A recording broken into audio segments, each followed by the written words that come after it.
C'est la pire expérience de ma vie et pourtant, c'est après cette expérience que je me suis senti producteur.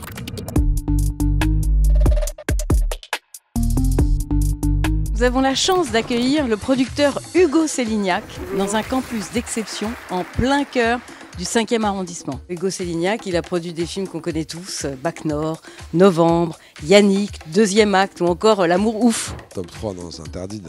Non, je vais me fâcher avec tous mes réalisatrices et réalisateurs. Non.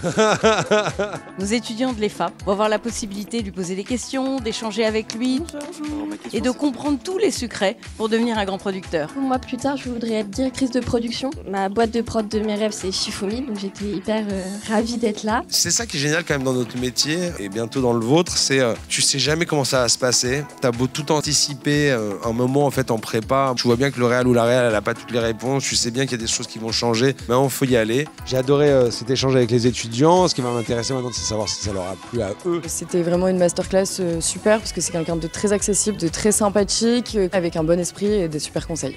Ce que je retiens de cette masterclass, c'est surtout la volonté de sincérité qu'il faut avoir pour pouvoir faire un projet et particulièrement le réussir. Le meilleur conseil que je peux donner, c'est d'accepter en fait que c'est long, surtout au début. Jeanne, Gilles, Dupieux, Jiménez chez moi par exemple, ils viennent, s'ils ont une idée, on sait si elle est bonne et que le scénario est bien développé, on va le financer. Mais d'être patient, c'est une course de fond.